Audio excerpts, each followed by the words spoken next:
watching it on recording. Thank you so much for taking the time to either be here or watch this as a recording.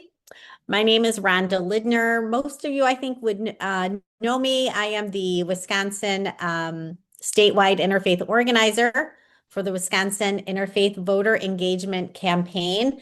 We are thrilled to have you here today.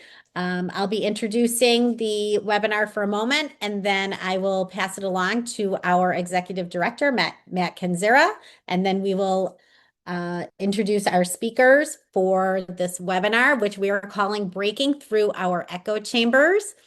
And while we know that as parents, we're not allowed to have favorite children, I think as a webinar organizer, I can say that I can have a favorite webinar, and I think this one is it. I think the idea of breaking through our echo chambers is just so important and powerful, especially in the interfaith community.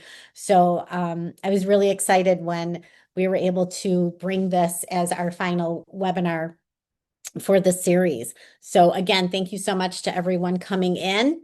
As many of you know, WIVEC is an interfaith organization, and our prime area is, of course, voter engagement. And we do that through our three areas of voter engagement, voter education, and voter protection. I would say that this falls under our voter education as we are working to see what it's like to live, to both be in an echo chamber, perhaps, but also to break through them as well. Thanks so much for coming on. Hopefully you've heard about this through one of our newsletters or maybe through someone in your networks. If you are not a member of our newsletter yet, please join in, sign up. There'll be a sign up link both in the chat later on in the webinar and also as we send out this recording. WIVEC has so much going on right now. We say that we're not in an election year, but yet we're busier now than we've been in many months, because we're not just focusing on voter engagement and voter registration. We're focusing on education as well. And Chris, I do love that cat. I love it. So your cat is free to join us at any time. So please join our newsletter as we are in the midst of formulating, formatting, organizing, and confirming 2 to 3 new projects, both online and in person, before the Christmas season, before the holiday season. So that's a lot going on in just a couple of months. Super excited about everything that we have going on. And of course, we will be kicking off our Poll Chaplain program as 2026 begins. We're going to try to get it started sooner than later so that we can have for the midterms of November 2026, a hearty, robust, and well-trained cadre of poll chaplains. And thank you to Karen Hagan for having been one for several of the past elections. So I think that's all I'm going to say about WIVEC, because like I said, I think many of you know what we do. And I'm going to now pass it off to Matt Kenzera, who can introduce a little bit of Wisconsin Faith Voices for Justice, and then I'll be able to introduce our first speaker. So thanks so much. Thanks everyone for being here today. Yes, thank you for being here. Thank you, Rhonda, for organizing all of this. Paul and Karen for presenting today. Excited to have you all here.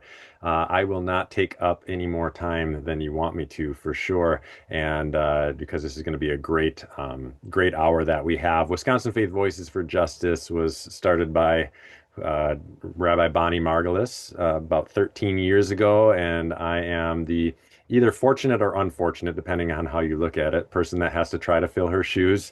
And we do all sorts of work, interfaith justice work. We're an interfaith organization, and we work hard to support local congregations and local people of faith to do the work that they feel led to do in their own respective communities. Currently, we're really engaged, obviously, in civic engagement work with WIVEC, and we're also engaged in a lot of immigration work with the Dane Sanctuary Coalition, and we're just getting ready to launch some work surrounding faith and the youth mental health crisis that you'll see coming out in 2026. And really, we're at a place where when there's an issue that needs to be addressed, we try to jump in and do our part to make sure that congregations, clergy, and people of faith are aware of what's going on in our great state of Wisconsin. But with that said, I will pass it back over to Rhonda again, just thank you for being here. Thank you for spending your lunch hour with us. We see Pastor Chris with her cat here. You're welcome to have your cat or your lunch or anything you want. It's noon, so we're just happy that you're here. So I'll pass it back over to Rhonda so she can introduce Paul for us. All right, great. Thanks, Matt.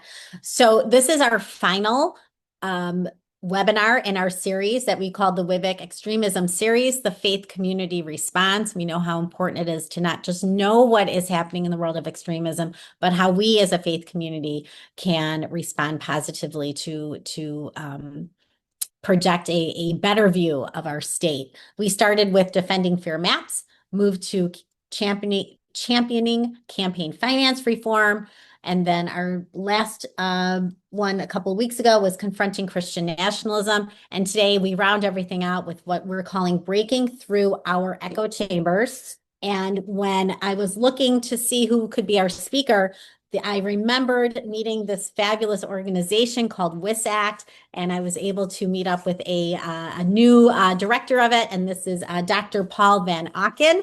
So I'd love to introduce you. Dr. Paul Van Auken has been a member of the Sociology and Environmental Studies faculty at the University of Wisconsin-Oshkosh since 2007, after completing a PhD in sociology from UW-Madison. Prior to that, he obtained an MA in Urban Affairs and Public Policy at the University of Delaware, and then worked in the nonprofit sector doing community development for several years. Prior to that, he served in the Lutheran Volunteer Corps, and he has been trained in interfaith and union organizing. He does research and community sustainability, access to public space, immigration, and excuse me, I missed a word there. I knew something was wrong.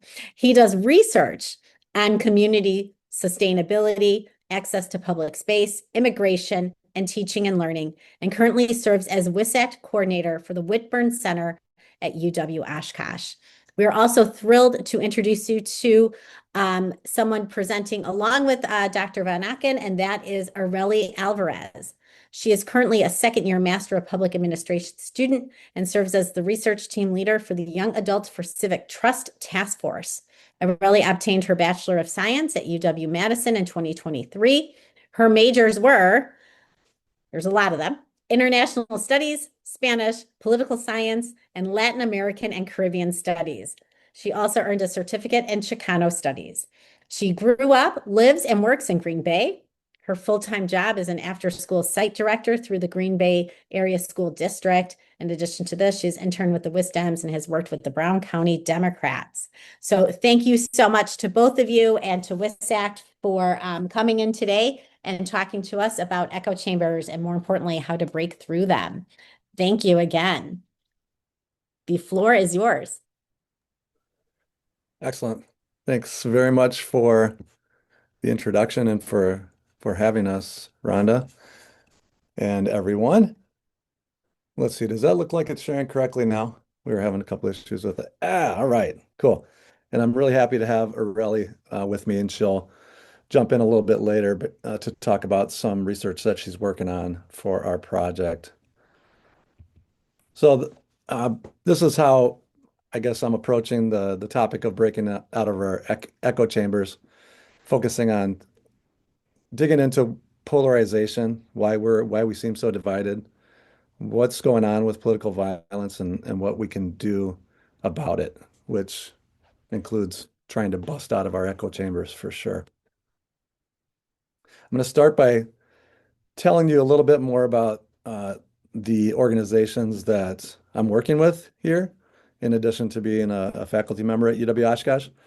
The Whitburn Center is essentially a think tank of sorts that was founded by colleagues of mine, Mike Ford and Sam Larson, a few years ago, to do expressly nonpartisan research.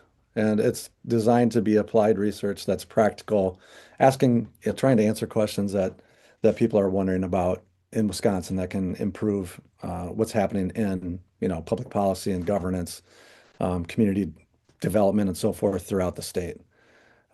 This information's out of date, I've been told, but it gives you an idea of the kinds of impact that we've been able to have through the Whitburn Center so far at in the 4 or 5 years in its existence here at UW Oshkosh.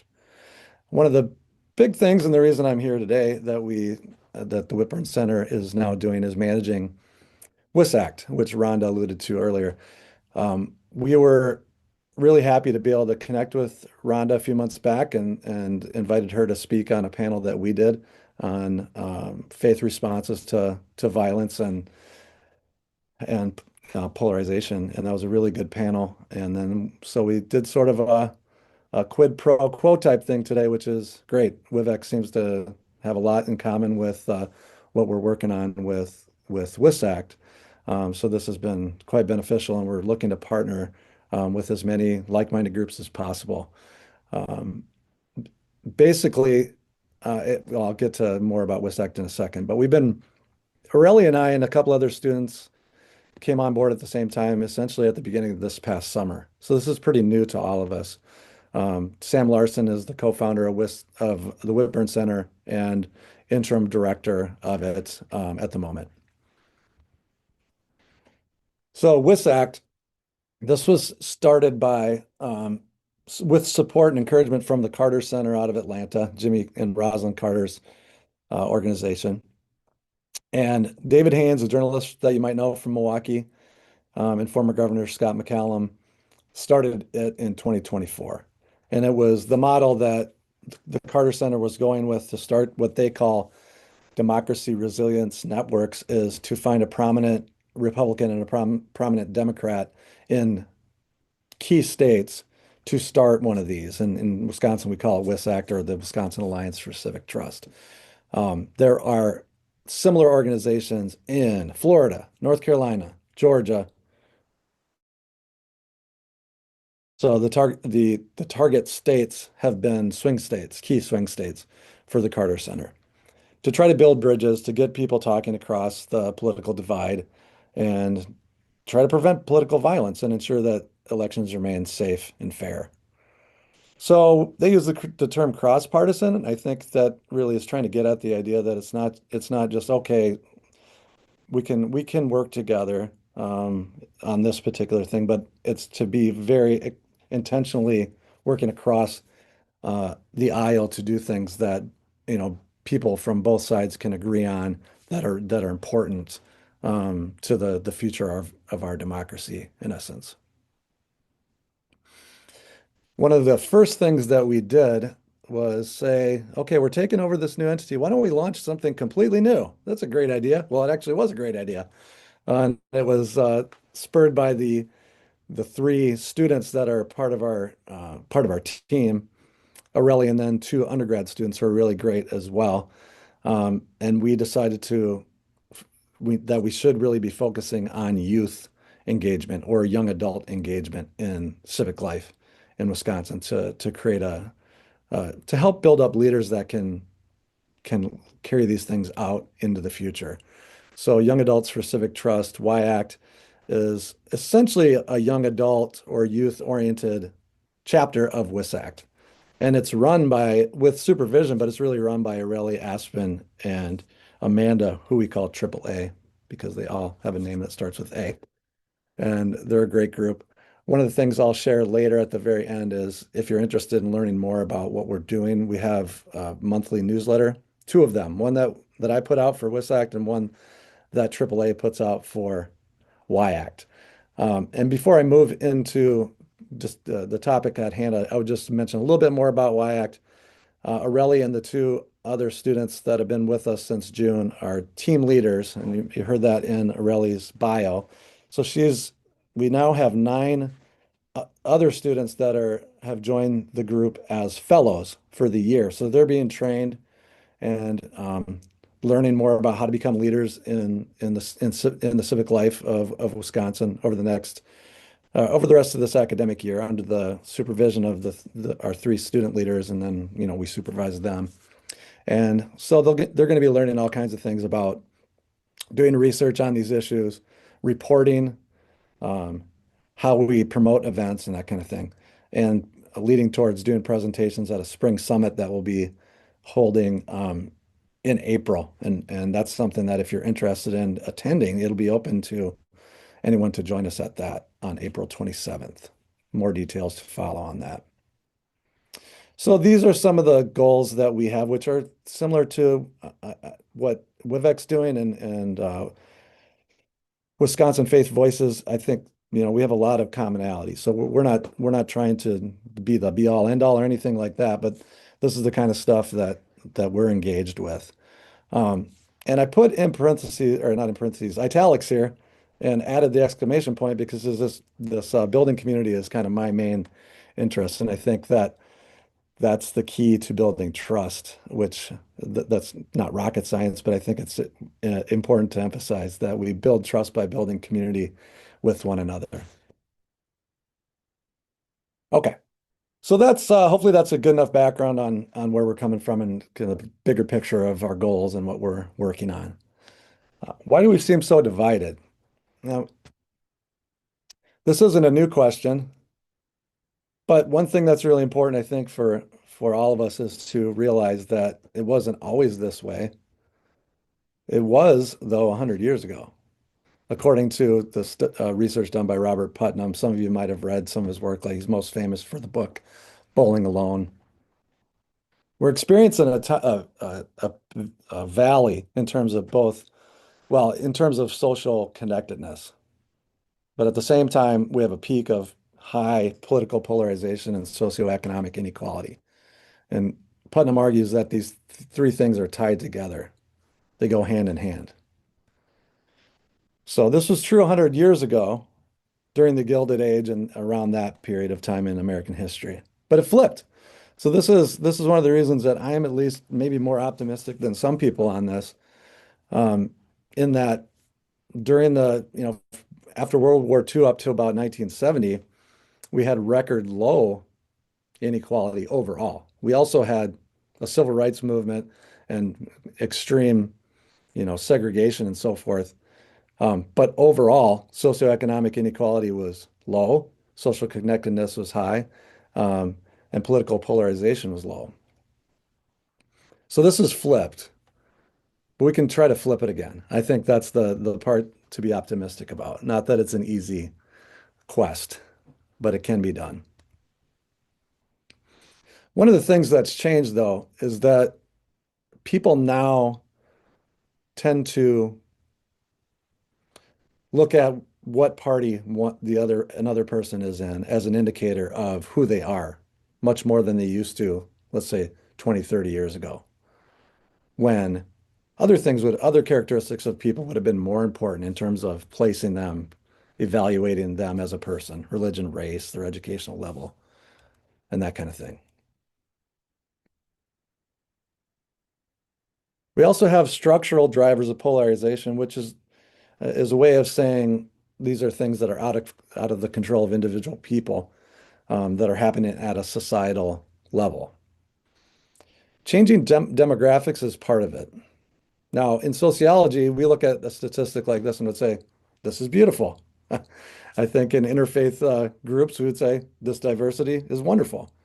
But it makes for a more challenging social environment. For some people, they will see that the fact that our foreign-born population has increased a lot and interpret that as meaning, we don't have the same values as these other people.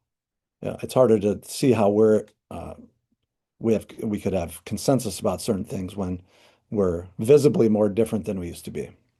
Another factor would be closed media ecosystems. And this is maybe the crux of the echo chamber idea here. Going right hand in hand with that is the rise of social media. So we have lots of opportunities and avenues for mis and disinformation to spread. And I think you're probably all aware of most of these terms, but seems like a very engaged group. So I hope I'm not just telling you a lot of things you already know. But just in case this isn't clear to anyone, misinformation is essentially inaccurate information that gets spread around. Maybe not intentionally, whereas disinformation is intentionally erroneous information that is seeded and planted so that it causes dissent. And then we have radicalization that can stem out of this, this storm of information that is either wrong on purpose or just being spread around.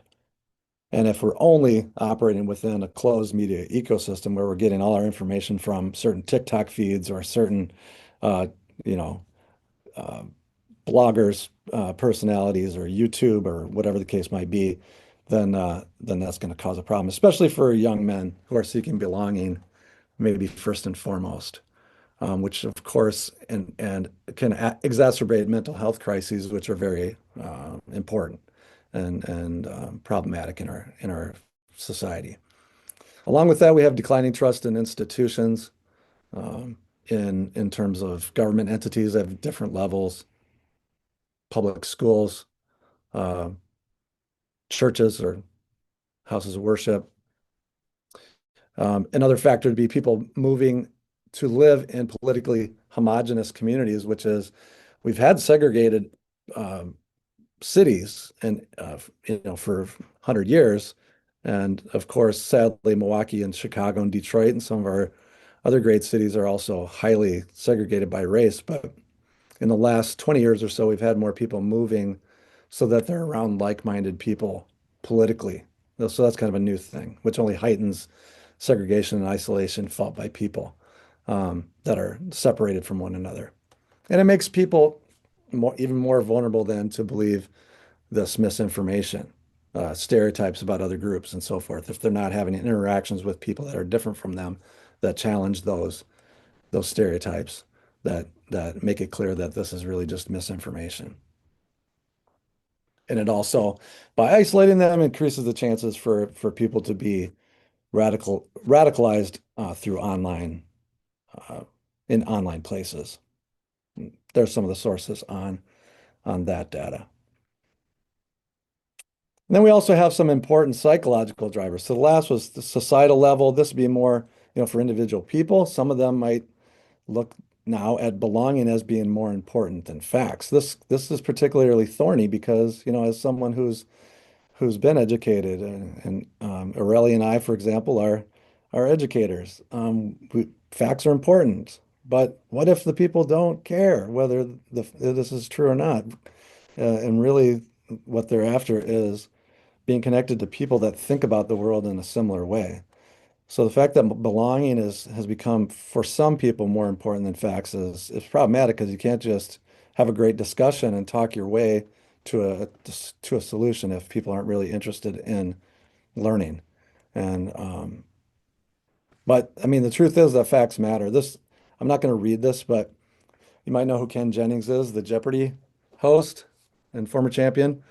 He wrote a piece in the New York Times recently, an opinion piece, explaining why he loves trivia, but also making the point that one of the things that's happening, which can make us seem so divided, is that we are losing some recognition about common facts, about things that we have in common, aside from politics, just things that that trivia makes clear. It's interesting and fun because we know there are right or wrong answers, but we're starting to move away from that, which in many ways can be problematic. For some people, political party has become kind of a mega identity, which defines people more than other factors. So this is from a brand new study. Political identity is the strongest driver of how people view others in everyday social situations. So we might have taken pride or, considered ourselves to be strongly Republican, Democratic, independent, whatever the case might be in the past. But now that kind of, no pun intended, trumps other identities that we might have, especially when we're thinking about other people, more important than race, class, religion, education. So partisanship appears to be the most powerful predictor of interpersonal preferences, revealing the extent to which polarization has moved from the political sphere and into social life. So it started to invade all these other areas of our world that used to be less, I guess you could say, tainted by political conflict. So I gave a talk like 2 weeks ago, I guess it was. Um, and one thing I was pleasantly surprised to hear at the end was that it was very optimistic. So I guess I am optimistic about things, even though a lot of this is difficult and disturbing. But one person during the talks was giving some feedback about what's going on, and they said, "Well, half the country's crazy." And I'm guessing that you've heard some people say something similar. Is that true, though? I don't think it's true, one way or the other. And I went to a Carter Center meeting where I didn't mention earlier, but monthly we meet with the other five democracy resilience networks online, and the Carter Center staff are there. We had someone who worked on the prosecution of the January 6th case that was there explaining the research that went into that and the whole process behind it. And he was stressing I think, give a hopeful note in the midst of a very dark bit of information, that only 66% of registered voters decided the 2024 presidential election. And that doesn't even include people who were eligible to vote but didn't register. So we don't have this situation where we know what half the country really thinks unless we're looking at polls. We can't base it on the outcome from that election. So shifting gears a little bit, why have we seen this uptick in political violence? There's there are a lot of different theories and arguments about why. I'm just going to share several with you that seem to be pretty common amongst people that focus on this as their area of study, political scientists and political sociologists and so forth. One of them would be the fact that we have these winner-take-all elections, simply because it raises the stakes so high. This is particularly true if we have what one political science calls ruling party personalism, where the party exists as a vehicle to further a career rather than advance a clear policy platform. And this could be particularly harmful and conducive to violence, especially if that candidate loses. Major theme in this regard is that we can't have political leaders normalizing political violence if we expect political violence to go down. So I guess you could say it a different way, in that political violence increases if political leaders are normalizing it. So that's been one of the big points of emphasis with WISAC and the other democracy resilience networks, is to anytime a major event of political violence occurs, to be out there strongly condemning it from, all sides of the political spectrum, ideally. Mis and disinformation, as we were talking about, major contributor to political violence. And this is an important example of how this can work. When you do survey people and ask them whether they believe political murder is acceptable, you might think, based on what's going on, that there are lots of people that must think it is acceptable, but the data suggests otherwise. It's fewer than 2%, but here's the rub. Nearly a third of Americans think that their opponents believe in partisan murder. That's quite a gap. So people have a very skewed understanding of what's going on with the other side, which then, of course, could make it easier to accept or justify violence when it does happen to the other side.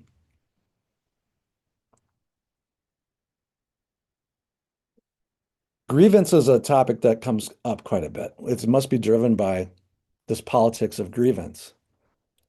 The research shows that it usually doesn't motivate violence. It can, but it usually doesn't.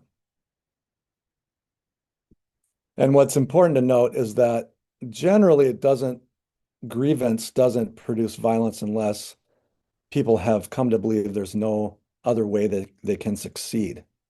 If nonviolent protest hasn't worked, then it's more likely to lead to violence. But of course, political violence doesn't work either.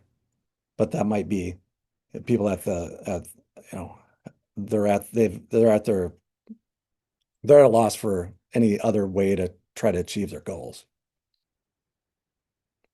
I think this is a pretty important one too. This is from a political scientist looking at political violence throughout the world. It's not random, but it's actually likely if four conditions are in place in a society. When democracy is declining rapidly, when societies are divided by race, religion, or ethnicity, when political leaders tolerate or encourage violence, and when citizens have easy access to guns. And sadly, we seem to check all the boxes in the US at the moment, at least.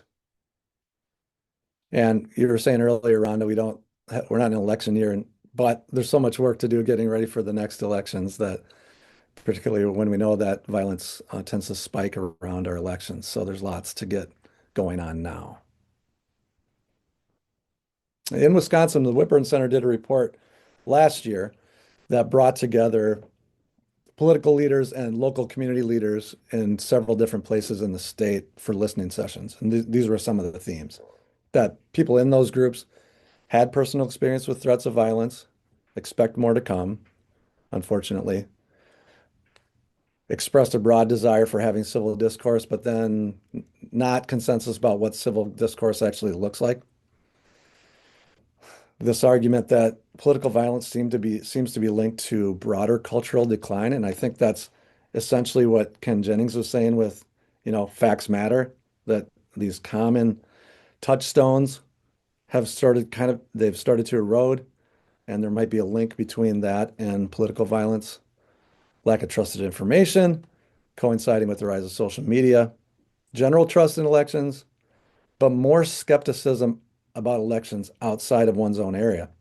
This is really interesting. One of a newish WISAC member named Ahmad Rivera Wagner, who's a state assembly person from Green Bay, that where Aurelie lives. He's joined our response team to respond to when violence occurs, and has gone through the trauma of having his life threatened because of politics in Green Bay after the 2020 election. And what he was saying is that in Green Bay, things were generally pretty okay. And then they got really chaotic, but it was people coming from other parts of Wisconsin who, if you asked them, they might have said, oh, my local election is perfectly fair. But over in Green Bay or over in Milwaukee, they're cheating and doing all this, that, or the other. The people don't even live there. That's what they accused Ahmad of, and other things. So his experience was consistent with that. And then a general concern that people are tuning out politics and public life because it's just too much vitriol and conflict. So what has Aurelie learned so far? I'm going to turn it over to you, Aurelie. Thank you, Paul. I am currently at my job, so if you hear students in the background, I'm sorry, it's their lunch hour. But I'm Relly. So I have been working on our research project that's called Breaking Down Silos. And our purpose is to see how silos can be harmful to democracy. Kind of how Paul has explained in the earlier slides, political silos can create echo chambers that lead to radicalization and increased extremism. So to better understand these silos, we need to first, get out there and interview people. And secondly, see and find ways that we can combat and prevent these silos from leading to political violence. So right now we're kind of in the beginning stages of our research, but in the future, we're hoping to get IRB approval to conduct longer, more in-depth interviews regarding silos. So I did 4 short pilot interviews with faith leaders in the state before this event, and we found some very interesting common themes and trends. So I have the main questions listed here. We're going to mostly focus on the second question. So have you seen examples of division or isolation, either social, cultural, or ideological within your community? And how has that shaped your ministry or leadership? I also asked, in your experience, what helps people truly listen to and understand those who see the world differently. So the idea was to see, one, if there are divides within the faith community, what those divides are, and what has worked for people to bridge those divides. So the common consensus is that divisions do exist both inside and outside of faith organizations.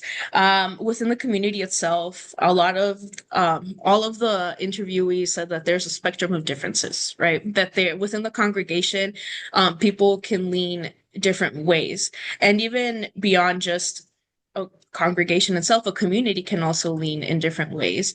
And we found that theological differences, especially related to the LGBTQ plus community, are one of the biggest divides in faith communities. So all interviewees expressed to me that there has been a big divide within faith organizations related to LGBTQ issues. So an example an interview gave me was that they went to an event and a speaker was talking about bridging boundaries and how he went out of his way to meet and talk to a gay mayor. This individual that I interviewed said that it was very different because why she's used to use going out and talking to people who are part of the LGBTQ community. So why wouldn't it be great and okay to talk to a gay mayor? So for more progressive organizations, it might be silly to think of taking those initial steps forward, because it's something that's already in everyday life. We do this, doing it consistently and including others. But for maybe a more conservative congregation, this might be something that they're really working on, and they're trying to branch out and meet and learn new people. So there is a very big divide in that sense within faith organizations. And beyond this, faith spaces aren't always welcoming to all people, especially the LGBTQ community. And so you start to see these silos where not everyone feels comfortable in being in spaces like that. So the question still remains, can we bridge the divide? Based on my interviews, the overwhelming consensus is that we need to be open to communication. We need to be open to getting out of our comfort zone and talking to the other side, because at the end of the day, we are all human, and we need to keep that humanity at the center of it. So that is our initial findings. Like I said, we will more than likely do more longer in-depth interviews, but this is what I have found so far in my research. Thanks, Riley. I'm going to come back to you in a minute too. So what do we do about all this? Well, that is a $1 million question or more, I'm sure. But the first thing is, I think, just understanding some of the facts about what's actually going on. Such as, despite rhetoric, which can certainly come from a variety of sides, it's generally not any kind of collective violence that's occurring. January 6th is a major exception. But most political violence has been from the political right over the last decade, but we've had instances from the political left for sure as well, though they tend to be less deadly. This is kind of a key point that when people want to exaggerate things and simplify things, most acts of political violence in America over the past 2 decades have been carried out by lone actors, young men that were radicalized and don't necessarily have a coherent political agenda or connection to other groups. They're likely facing mental health issues, have been found some kind of purpose or belonging online, and have easy access to guns. That tends to be the theme. So one of the things that comes along with this action is trying to do something with policies that could potentially create change. And that one would be regulating the tech companies that are allowed to operate in an unfettered way. And then coming up with better common sense gun policies that restrict access to the deadliest forms of weapons. So we have to have leaders that don't normalize violence, and refuse calls for retribution, and will stand up and say violence on either side is not okay. This is a quote. I don't have enough time to read something like this at the moment, but this comes from the Bridging Divides initiative at Princeton University. So instead of exacerbating division, leaders need to take the opportunity to try to unite us. Um, Research shows um, that when exaggerated beliefs like the one I was sharing with you earlier about the other side, it believes in partisan murder. When people learn that most partisans oppose violence, support for it actually falls. That's based on research from Mankato. I don't know if you've all seen this before. I'm guessing many of you have, but we should all be thinking about where we get our information. And this media bias chart is something that's updated regularly.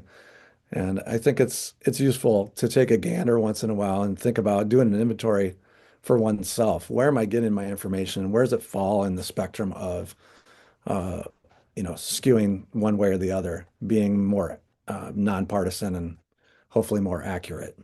This is something that, you know, again, if people are willing to be reflective and consider the source of their information and believe that facts matter, this could be helpful. If they really don't care and it's more about the connecting with like-minded people, then something like this most likely won't make a difference. But I think WISAC's based on the idea that we have a lot more reasonable people that do see the commonalities across political lines than we might think based on what all the conflict we see.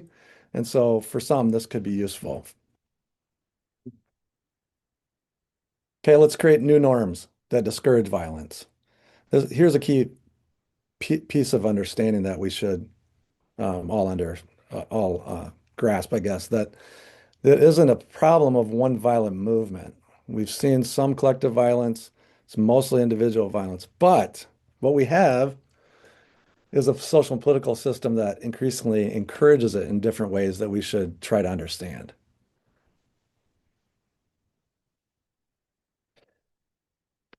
So one of the ways the system encourages violence is by making it clear to people that their voice actually doesn't matter. So we need to do the opposite. So the grassroots work that we're all doing to try to get people's voices to be amplified and get them encouraged about the fact that they can make a difference by getting involved is really, really important because when people think that the doors are closed to them, they're more likely to engage in things that are negative. So this is, I'm not going to read this all either, but this is from Arlie Hochschild. She's a pretty famous, one of the most famous living sociologists, I guess, that was doing a study in Appalachia. The main point there being that part of the problem, a big part of the problem is this low social connectedness. Our spaces, our community spaces are hollowed out. And that's a vacuum that can be filled then by dis and misinformation, by people that want to pull people into a sense of belonging, even if the goals are actually pretty negative. Certainly not only Democrats that are concerned, though. At the first monthly meeting that we managed for WISACT, we had a representative of the Wisconsin Institute for Law and Liberty out of Milwaukee, and some of you might be aware of them. It's a conservative, libertarian public interest law firm. They did a recent study of social capital, based on connections uh, between people of different backgrounds, and so they're interested in that too. And of course, WISACT was founded by a former Republican governor. So these are some other points that the Whitburn Center adds to the mix of things that we need to do. Improve civic education, and we've got some efforts going on in that way. Trying to create spaces for people to build social capital amongst one another, to come together and talk across party lines and build trust. We have sponsored several de-escalation trainings, and this is something that WISACT can do more of too if people are interested in this. We've done this in Milwaukee last in 2024. So if people are interested in that, please let me know. We might be able to set something up in the near future. What to do about it? Again, we need to try to rebuild that social connectedness. So this hyperlink will take you to a preview of the film Join or Die. Anybody seen Join or Die? It's on Netflix if you have Netflix. And it's called Join or Die because people that join groups will live longer on average, quite a bit longer than people that don't. But it kind of gets into all this polarization, lack of social connectedness, and how we try to solve it using the Bowling Alone guy, Robert Putnam's story as kind of the anchor there. And this is going in hand with that is the idea that if we're leaders in civic life in Wisconsin, in our faith communities, we need to model the kind of behavior that we want to see and make sure that the dwindling number overall, maybe, depending on whether you're seeing things half full or the glass half full or empty, third places or social infrastructure more broadly, that these places stay alive.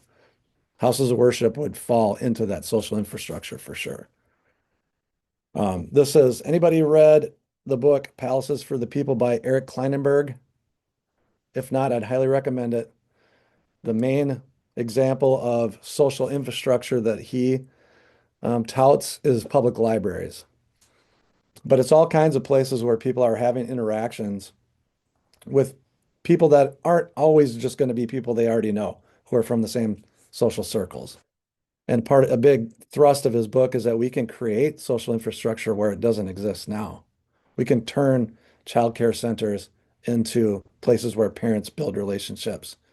We can turn houses of worship into broader community centers than they might already be. And there are some great examples of this kind of thing in Wisconsin already.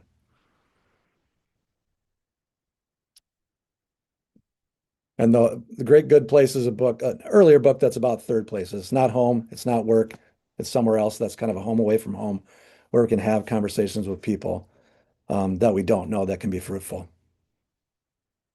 Okay, so Aurelia, you already kind of summarized this, but if you want to add some more details to your first theme here, we're almost out of time. Yeah. Yeah, so my first thing that I found is that we need to be open to communication. So talking to others that have different points of view as you, this kind of goes hand in hand with being out of your comfort zone.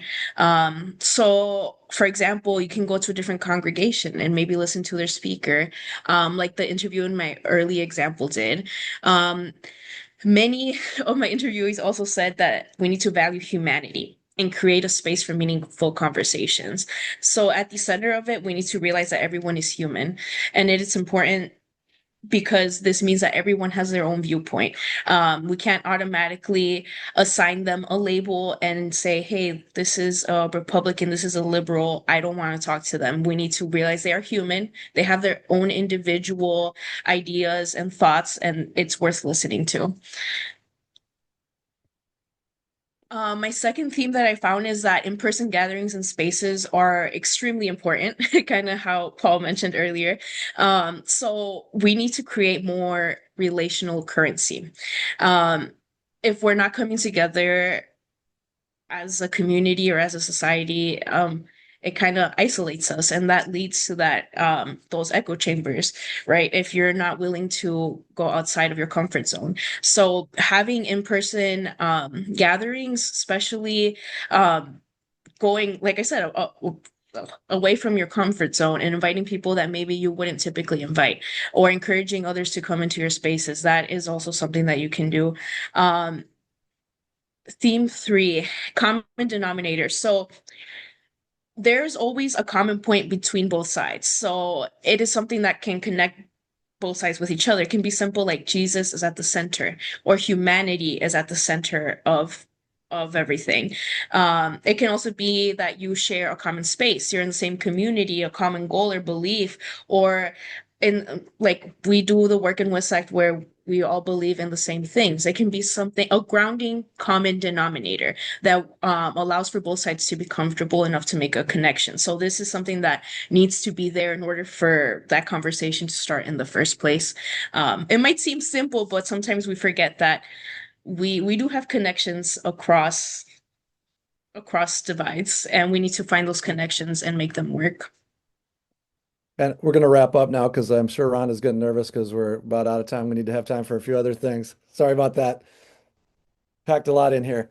I just want to share this. This is something that came from an article and basically a concept of community that I've been working on for a long time. It came out in this article in 2023. If you're interested, you can look it up. But you'll see that a lot of these threads that we've been talking about here, I see them falling into a concept of community that, from the sociological point of view, that explains how it forms, how it feels, and the outcomes it can produce. De-escalation trainings, I mentioned that before. There's some details on that. I want to end with this, though. This comes straight from the Carter Center. We have a lot of big things in common as Americans, whether we're Republicans, Democrats, whatever the case might be.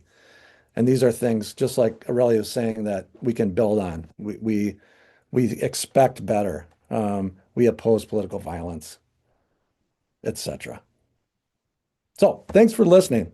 I know that was a lot, and some of it was a little too fast, but there's a lot to say and try to do. So thanks again for having us and for listening. If you have any questions, it'd be great.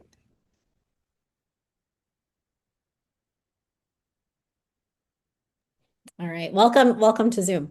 Thank you, Paul and Areli, for quite a presentation and for the incredible time that you put into that. And I know Areli, you'd reached out to us as well. I believe that perhaps some of Matt's answers are part of your presentation. So thanks so much for this concept of echo chambers and political silos is so important in the work of interfaith engagement because we work to burst out of those and to help our fellow congregants, our fellow network members to also recognize the dangers of political silos, no matter what side you're on, and to learn how to listen to others and to be an active listener and to be actively engaged.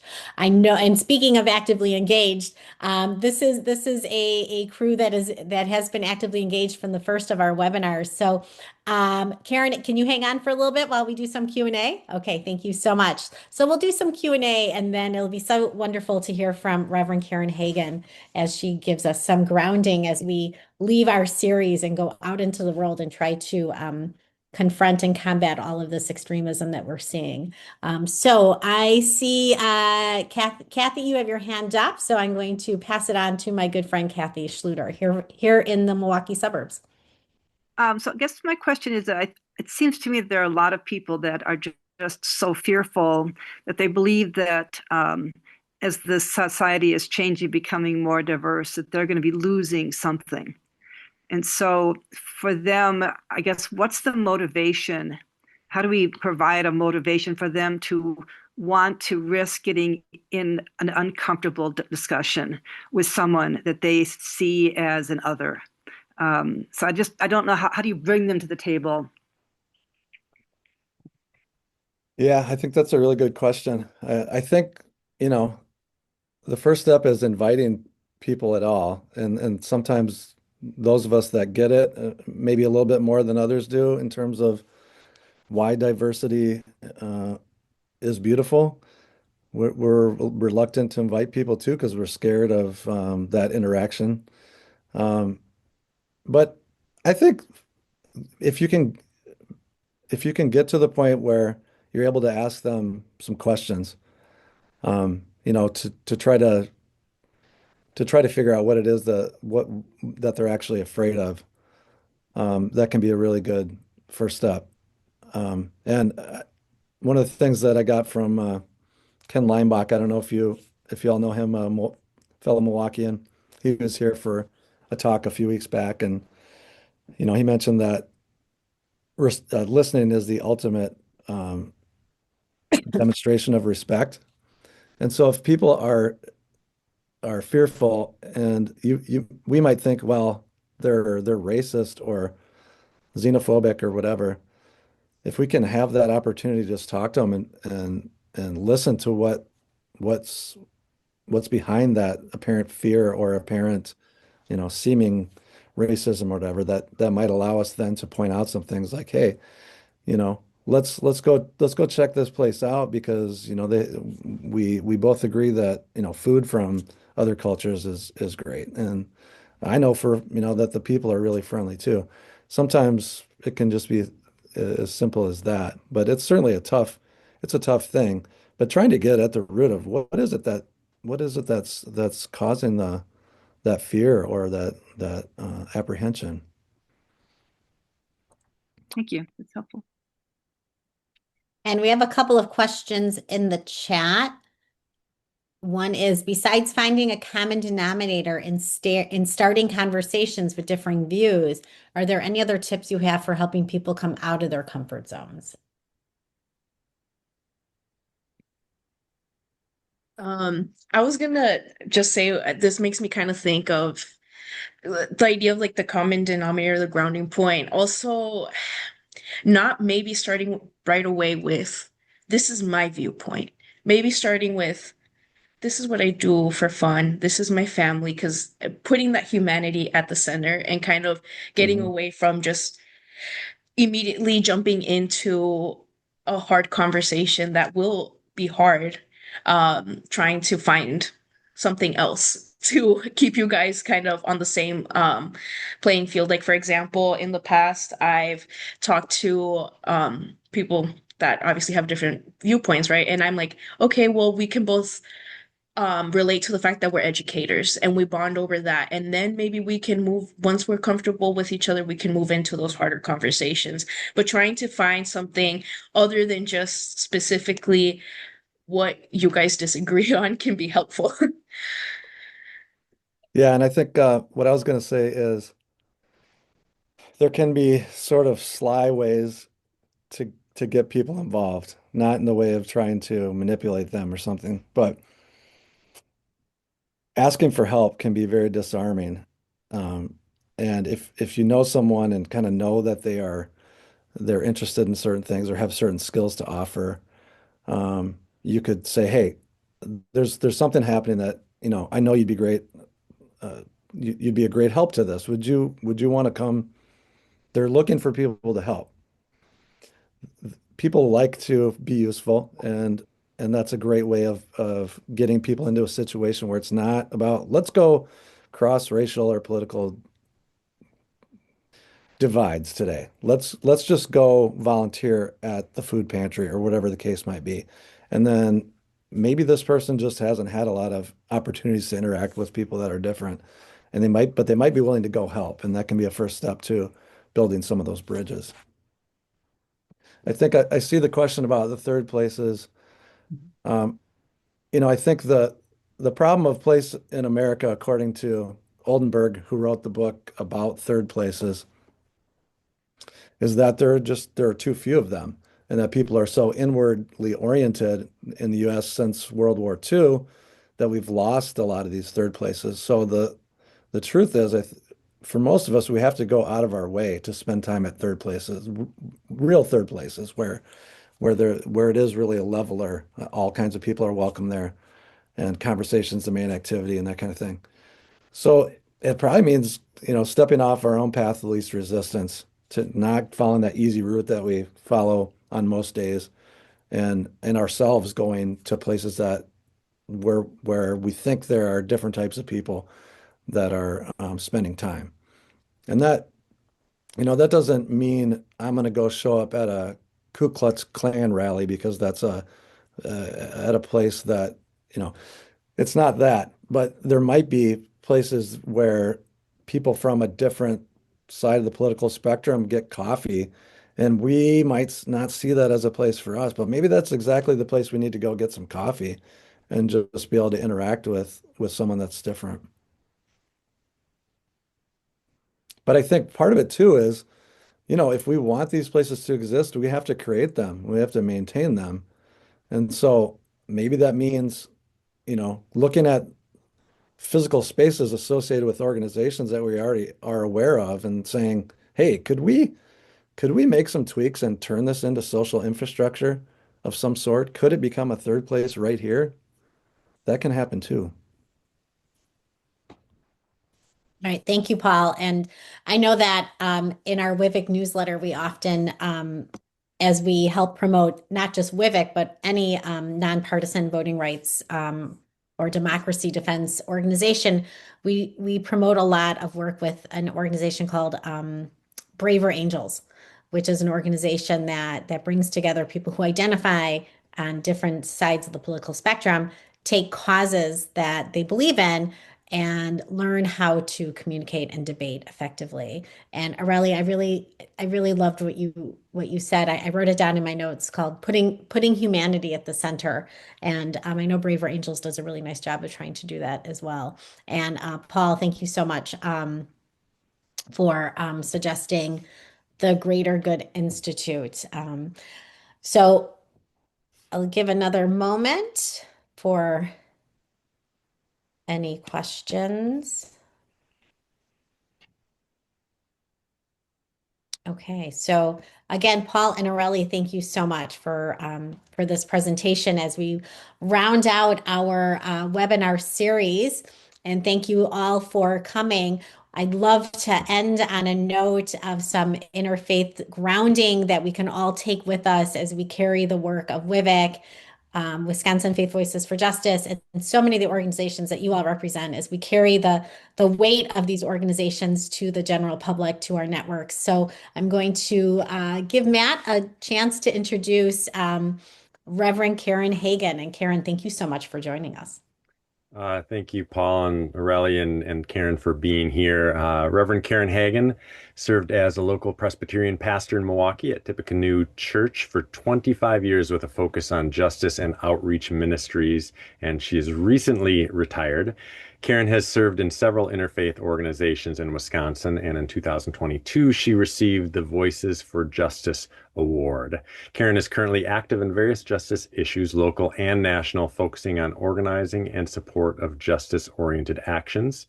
She's also a healing arts practitioner with a heart for spiritual formation that supports individuals and groups to embrace the fullness of their humanity for their own well-being, and so enabling meaning-centered engagement within the greater community. Karen, I hand it over to you. Thank you. And whoa, that was a lot. So I'm going to begin by inviting each of us just take a breath for a second and maybe relax into your seat a little bit differently, to listen a little bit differently, perhaps mostly to listen to yourself. And that's sort of where I would like to start, just inviting you to notice what's going on within you right now. Having completed this presentation or perhaps a series, what do you notice? What are you thinking about or feeling at this moment? And note that for yourself. And noting it, let it ruminate. Don't try to control it or get rid of it. Let it be, so to speak. And given that we're hosted by faith organizations to come here and be together, that seemed to me a great question. What's faith got to do with it? The way we're feeling, what we're thinking about, what's faith got to do with it? I believe in life, we're called to bring our faith into daily living each day, not have it be bookends for a day or for the week or for even a worship service. That we are invited to bring faith into every day, and along with it, the positive energy that can prompt us toward being at least hopish, right? If not hope-filled, hopeful, hopish.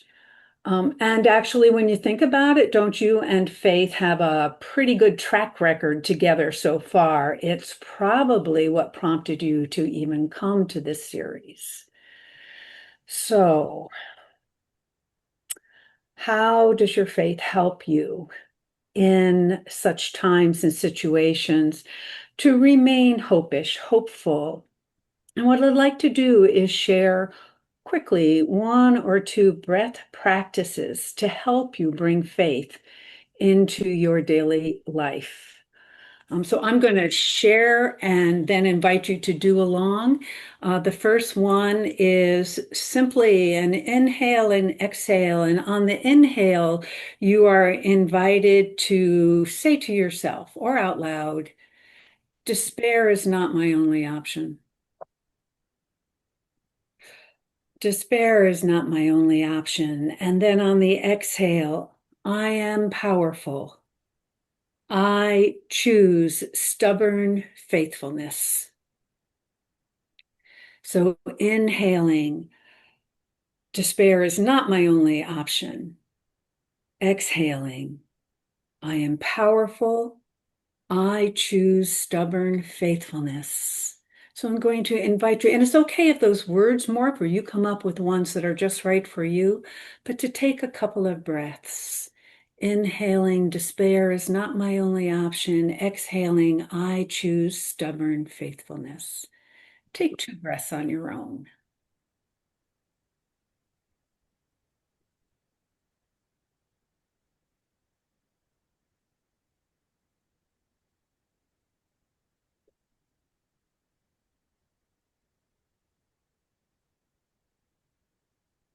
When I did this breath exercise alongside the information that I presumed we might be receiving today, it reminded me of something written on a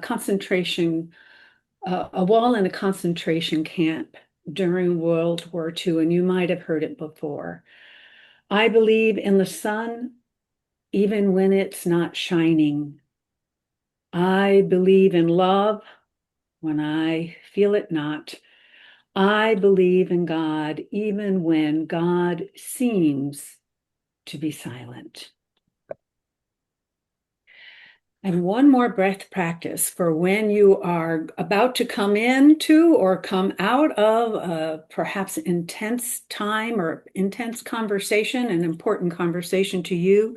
And it's one that helps us regulate the levels of anxiety. You know, anxiety is palpable in the air around us. So a way to help you self-regulate your emotion and anxiety, very simply, it's a double intake of breath through your mouth and a long exhale, making sure you're not holding any breath, a long exhale out, no words needed. So you do this in and out your mouth, which is called an air breath, and it's about bringing light and calm into your body. And it looks like this.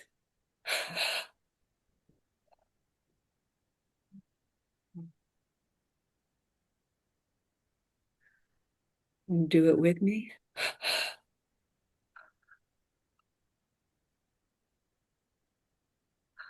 You're not comfortable doing it with me, that's okay. Do it a couple times for yourself. Or imagine yourself doing it if you're not comfortable. But I'm here to tell you the calming is real.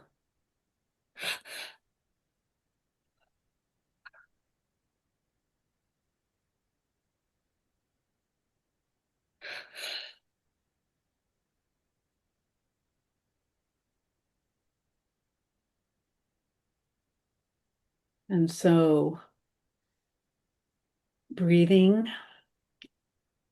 calming, present to what's going on inside of you and what you care about around you. A passage from Isaiah 43, where God speaks to you, God speaks to each of us saying, "You are precious in my sight and honored, and I love you. I love you." That would be all of us. There is a way through, for we are loved and held, and we are powerful. Keep breathing. And as I close, as you find your way into the rest of your day, I would ask you, what is it that feels most important to you from today's presentation or the series? What feels most needed now or most helpful to you, most life-giving to you as you move forward in your day? Take a moment and really tap that in. What feels most helpful to you from our shared time in this series? Take it with you. May this be the ground from which all new life grows. Amen. back to you. Thank you, Karen. That was really lovely. Like you said, there's a lot of weight to the work that we do, and to have a moment to know that we are loved and surrounded by those who join us is so powerful. Um, in the chat, we have and we always like to finish with our calls to action. Thank you so much to WISAC for the same. As always, have a one-to-one meeting with me. Um, our WIVEC newsletter sign up is chock full, especially this week, of a lot of things that WIVEC is doing, which is fabulous. And our postcard project, which will be sending postcards to legislators, is finally ready to go. We'll have links in the WIVEC newsletter. And as you can see, we have some current projects that even Matt is unaware of. So, because they've been coming together this morning, a family meeting of all the Wisconsin Voting Rights Coalition, an online family meeting just 1 week from tomorrow, um, as well as some in-person gatherings. These third spaces, as you say, Paul, where we are discussing the importance of amendments and understanding the language of amendments. We've had two very successful meetings, one in Madison, one in Cedarburg, and we're taking it on the road to Green Bay on November 20th with at the Mothi Center, which is a lovely organization in Green Bay. I figured you knew about it, and then also one here in Milwaukee. And these are free for all to attend. It's a great way to be in community and to talk about things that aren't necessarily always political, but certainly impact democracy. And I'm still hoping to confirm our American Scripture Interfaith Project, both in Appleton and hopefully in Milwaukee as well. This is a really lovely interfaith project looking at pieces of American scripture, American doctrine, um, that will help uh, bring us to a moment of true love and for the work of preserving democracy as we go into our 250th anniversary this July 4th. So thank you to everyone. These links will be in the email. So those of you who had to leave early, we'll get those to you as well. Thank you everyone for all the time you've given us at our Extremism series. This was by far one of our biggest undertakings when we were talking about an online work. And we hope to see many of you in face to face. And if not at an event, certainly online at a one-to-one meeting. So thanks so much. And thank you, Karen. Thank you, Aurelie and Paul. Thank you for your time and your expertise. We appreciate it. Everyone, Thanks again for having us. yes. Go forth in your day with love in your heart and action in your footsteps. Okay. Take care, everyone. You too.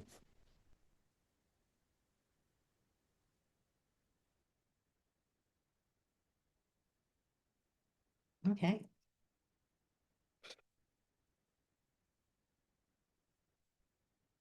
Think. All V. right. Ah. Maybe V fell asleep. I don't know. Sometimes you put on you put it on. So yeah, Good job. there's a lot of there's a lot of information. Yeah.